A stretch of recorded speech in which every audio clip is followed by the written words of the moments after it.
Eskерели Институтунун барында рубрикабыздан мен Өскөналиев Нарынбек Абулович сиздерге дагы бир эскерүүнү тартуулап турам.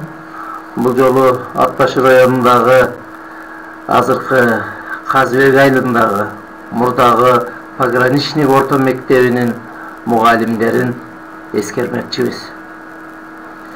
Мына алдыңыздарда турган сүрөттө эң алдыда турган оңдон солду көздөй Эшендалиев, Иният Мусаев, Кыдыгалы Жанызаков, Токтогул Мамырханов. Экинчи катарда отургандар Зыйнат Түлкүбаева, Шайлөбү Токтобаева, Батыш Исмаилова, Халипа Арунова, андан кийин Жумашеже деп койчубуз, Карымбаева, Жумадил Алымкожоев, Султангазы Темиров, Аманат Жусубалиев, Таке Ахунов, Базарбай Томотоев, Кожо Абдраимов. Үстүнкү катарда атын так айта албай турам. Негизи Айымбү жеңиге окшошот экен. Темирдин келини жанында бу жерде орус тилчи мугалим болсо керек эле. Атын билбей атам. Андан кийинки франц тилинен берген агайыбыз Садырбай агай, андан кийин Илгиз агай, Илиз агай, Нурматов, андан кийин Жакубакын Кармышаков, Турдубек Шерманбетов, Туйтан агай деп коебуз, Марипа Мусаева, Жолоочу Орозубеков, Султан Кожоев. Мына бул кишилер ушул пограничник орто мектебинде көп жылдар бою эмгек сиңирген агайларыбыз. Эшендалиев агай ушул 60-жылдардын экинчи жарымында биздин айылга келип орус тилинен мугалим болгон. Кийин көп жылдар бою мектептин директору болуп жүрдү. Кийин ошол 80-жылдардын башында өзүнүн туулуп өскөн айылы Жетегүз районундагы Жетегүз айылына көчүп кеткен. Азыр эс алууда 85 ашып калды. Иният Мусаев агайыбыз азыр өтүп кеткен дүйнөдөн. Бул киши дагы көп жыл мектепте мугалим, мектептин директору болуп жүргөн агайыбыз. Кыдыгалы Жанызаков агайыбыз бул киши да өтүп кетти. Математика сабагынан мугалим эле. Бизге 1-класстан 8-класска чейин класс жетекчи болгон агайыбыз. Токтогул Мамырханов агай, бул киши кыргыз тили жана адабият сабагынан мугалим эле, бул киши да өтүп кетти. Андан кийин Зыйнат Түлкүбаева эжей, бул киши баары азыр эс алууда, башталгыч класстын мугалими болуп эмгектенген. Шайлөбү Токтобаева эжебиз бар, бул киши дагы башталгыч класстын мугалими, жана башка сабактардан берип да жүрдү. Азыр бар. Батыш эжебиз Исмаилова, бул киши башталгыч класстын мугалими эле, бул киши дагы өтүп кетти.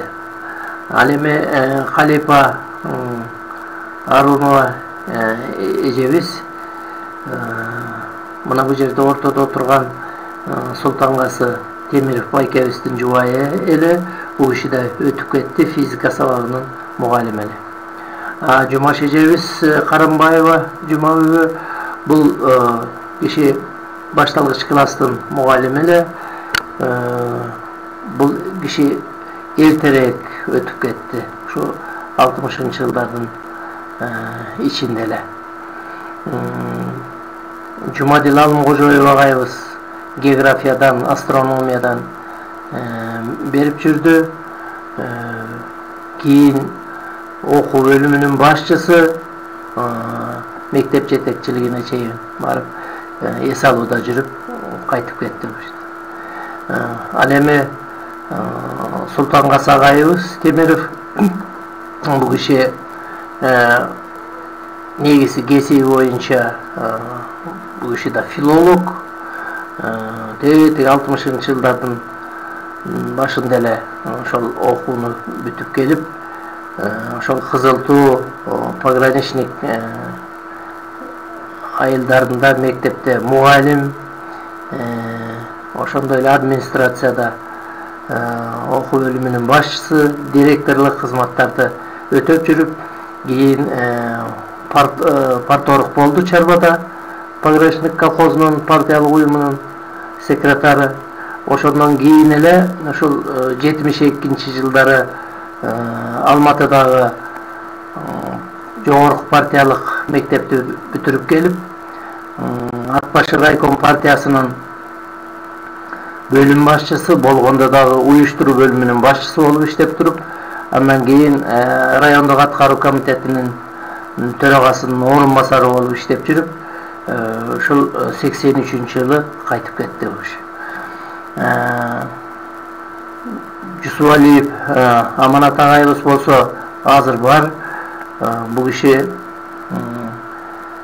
мугалим болуп жүрүп, окуу бөлүмүнүн башчысы, андан кийин пограничник колхозунун партиялык комитетинин катчысы болуп иштеп жүрүп, азыр эс алууда.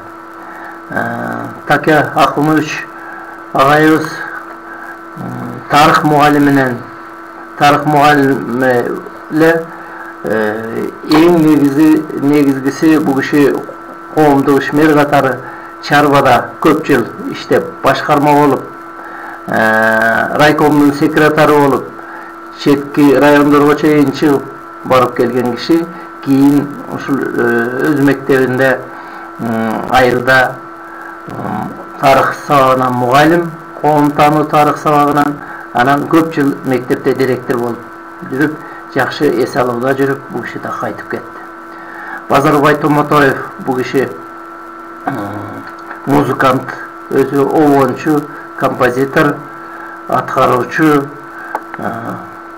мектепте музыка сабагынан мугалим болуп жүрүп, Чарбада да иштеди, клубтун башчысы, ферма башчысы жана башка иштерде жүрүп, эс алууда жүрүп, бул киши да азыр кайтып кетти.